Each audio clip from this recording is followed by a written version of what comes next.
Lord, naka po, mag-iiyakan na naman mag-arapata. Puntahan na natin si Attorney Luis Tramabsat. Huwag na natin patagalin to. Here we go. Attorney, pasok.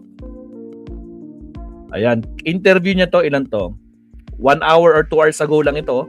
Latest to, latest. Pakinggan natin si Attorney Luis Tramabsat. Pero liliitan natin to, baka makopyright tayo ni DZMM eh. Balita ko eh.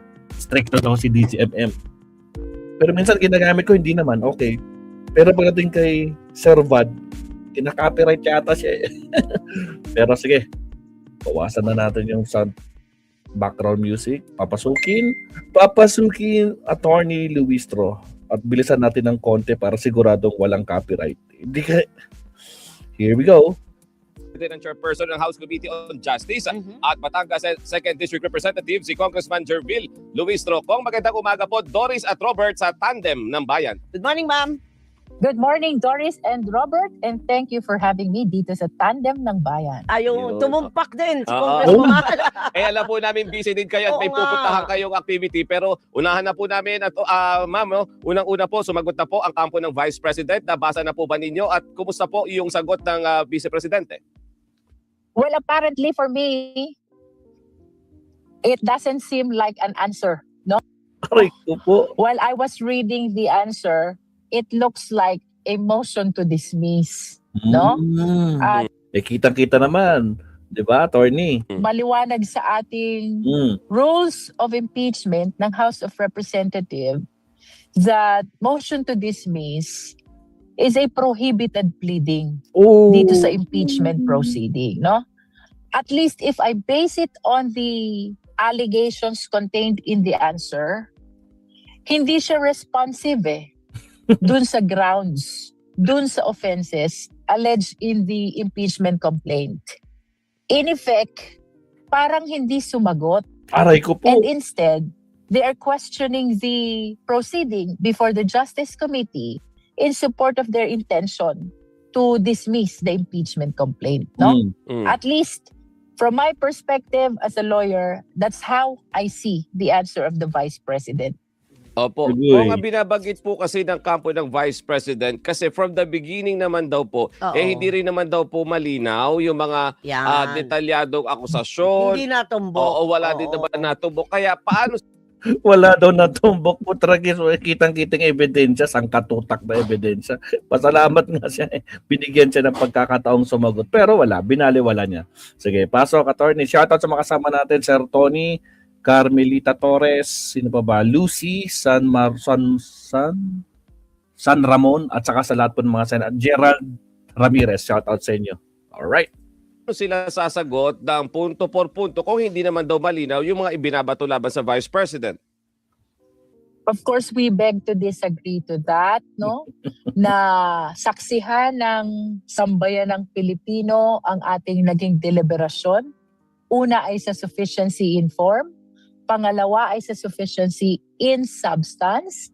And apparently, maliwanag yung grounds na inilatag ng ating mga complainants doon. That is why we are giving opportunity to the Vice President, our respondent, to respond dun sa mga offenses at sa mga grounds na incorporate dun sa dalawang complaints, no? Ngayon, considering that the answer is not responsive to the complaint, it appears like unrebutted yung mga allegations ng complainant. Unrebutted talaga, attorney. Kitang-kita naman di ba? Ayaw ka sumagot. Kasi wala siyang may isasagot, no? Nako po, Lord, naghahanap ng technicalities. Nako naman, kawawang lustay. Diyos ko, Lord. Ramdam na ramdam talaga niya, talagang this is it. This is the end. Wala na siyang lusot ngayon. Kumbaga, since hindi sinagot directly, it is as if tinanggap yung allegations na ito and we will be perceiving this as general denial ng mga allegations doon sa complaint, no? We respect the opinion of the camp of the Vice President, but of course, we've been very cautious in the compliance to our rules. And The members voted, and we have to understand that in matters of sufficiency of form and substance, ang sabi sa ruling ng Merceditas Gutierrez, this is based on the exclusive judgment of the individual members. No, nakita natin yung boto. Opo. 54 versus 1. So it only means that the members of the Justice Committee, Yes, malinaw. Iisa lang. One lang ang kumampi sa kanya. Malinaw na malinaw. Super majority, wala na. Ramdam kasi din niya yan, attorney. Naramdaman niya na isa, oh naku, wala nang pag-asa. O sige, gawan din ng paraan. Technicalities niyo ulit, baka may mahimasilip kayo dyan. Diyos ko Lord.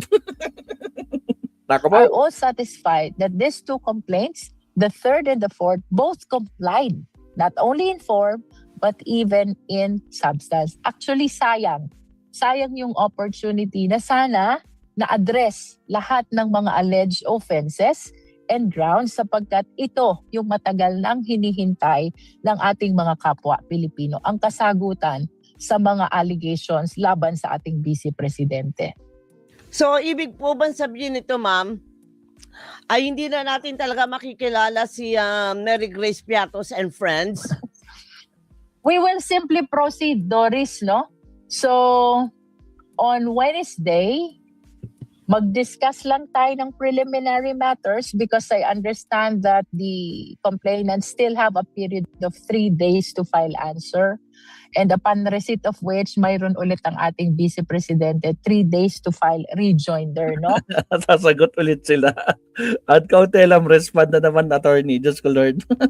So, on Wednesday, because we want to take advantage of the opportunity na last session dito, we will be discussing some preliminary matters. Like for example, ano bang appreciation ng House members with respect to the motion? Ano ba ang appreciation ng members with respect to the transfer of custody? Meron bang kailangan baguhin among the ground rules? We need to seek the permission also of the plenary with respect to the intention to hold session during recess, no? So itong mga matters na to gusto namin mapag-usapan on the last day of our session sapagkat may mga kakailanganin kaming permission, conformity, or authority that will be coming from the plenary, no? So we are taking advantage of the last session day on March 18. That is Wednesday. Uy, bukas na yun. Lakata, paktay ka, ilustay. Bukas, magdedesisyon sila. Diyos ko Lord. Tuloy ang impeachment, mga kapsat. Walang makakapigil. Tuloy. Bagaman, as early as now, we are inclined already to really proceed to hearing the impeachment complaints during recess. Yun nga lang, we need first to seek the authority. Ala ka talustay. Paano yan? Itutuloy nila ang impeachment kahit naka-recess. Ganyan. Ituloy nyo. It is mandato yan. Constitutional duty yan. Paktay ka, Sara. Pati recess, magtatrabaho ang kongreso. Diyos ko Lord, nako po, masaklap to. Akala mo magbabakasyon? Hindi, walang makabakasyon. Ikaw lang ang nagbabakasyon. Diyos ko Lord. From the plenary, no? So, this Wednesday, preliminary matters Bukas muna. din, bukas. And then, perhaps, ang kasunod dyan, determination of sufficiency in ground kapag kompleto na ang responsive pleadings. And after determination of sufficiency in grounds, we can proceed to the hearing proper where the committee is already authorized to address the motions, the requests, and all other matters concerning evidence and witnesses which will be presented by the parties, no? So indeed, Robert and Doris, if it will be declared na merong sufficient ground, magkakaroon po ng mini trial, should I say, before the Justice Committee. Ayun naman pala, partner. So, kasama din po dyan, ma'am, yung issue po ng conflict of interest nung dalawang abogado ni VP Sara. Si Powa, Monsayak. Oo, sabi it po can ni be attorney considered. Po. Opo, sige po, go ahead, ma'am. I think this can be considered as preliminary matters, no? So kung may concern talaga yung justice members about the entry of appearance of Attorney Powa and Attorney Monsayak, dapat ngayong Wednesday, ma-address na din ito. Yun. So that- Oo. Nako, malaki na naman problema ni Lustay. Mababawasan siya ng attorney. Huwag ka siyang matakot. May 14 ka pa. Diyos ko, Lord Rudy, na baka naman. Diyos ko, hindi magugustuhan ng mga garapata tong sagot ni Attorney Luistro. Sigurado, bubuisit na naman sila. Biro nyo, pati recess. Tuloy ang impeachment process. Tuloy ang didinggin nila yan sa kanilang walang baka-bakasyon. Constitutional duty, gawin nyo. Diyos ko, Lord. Nakaspak. Come the determination of sufficiency in ground, tuloy-tuloy na tayo sa hearing proper. Tuloy. Kung isa pa po, pagdating daw sa determination ninyo ng sufficiency in form, in substance, iba yung standards ninyo pagdating sa president, iba yung nagiging standards ninyo pagdating Kinumpara pa yung yung ginawa nila kay Pangulong Bongbong Marcos, madaya daw, kumbaga parang daw, hindi daw parehas yung stand. God, really? Ay, Diyos ko, Lord. Sige nga, basagin mo, Atty. Luistro. sa vice president. I don't think so, Robert. No? Kasi maliwanag yung naging manifestation ng mga justice members doon sa impeachment against the president. The complainant failed to show the personal participation of the president in the... Tama, correct. Meron ba ginawa si Pangulo? Nagbanta ba siya? Personal na ginawa ni Pangulo ba? Yung sa kabilang panig, kitang-kita ng buong mundo, hindi lang Pilipinas. Pati sa mga ibang news outlet na international news, kitang-kita pinalabas kung paano nag-meltdown itong si Lustay. Diyos ko, Lord. show the personal participation of the president in the commission of the offense which are being charged to the ground of impeachment. Like for example, yung sinasabi nilang corruption. The members were asking the complainant, what proof do you have May to proof show ba? the personal participation of the president? That is necessary for us to be able to establish the factual nexus, yung Yun. connection between the offense and the ground, which is present doon sa impeachment complaint against the vice president. Tama. The example that I commonly cite is the threat as one of the grounds, no? It was the vice president herself Tama who siya was mismo. uttering those threats to the public, and those threats are addressed to the president, the first lady, and the former speaker. So, yung hinahanap ng members na personal participation sa impeachment against the president, nakita nila dito kay vice president. Kasi dun sa threat nga, as an example, it was herself who was uttering those threats, no? So, they are alleging that personal participation constitute the offense that establishes the ground for impeachment, no? Let us go back to the ruling in Merceditas Gutierrez. Sa determination of form and substance, the Supreme Court said this will be based in the exclusive judgment of the members of the Justice Committee. 54-1.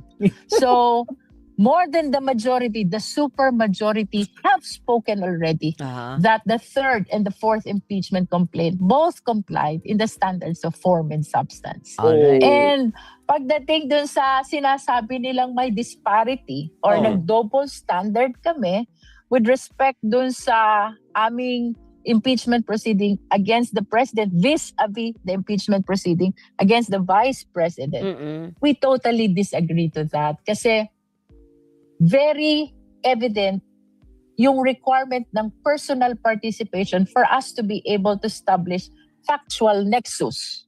Dun kay presidente, walang personal participation. Yun. Dito kay VP, take the case of threat.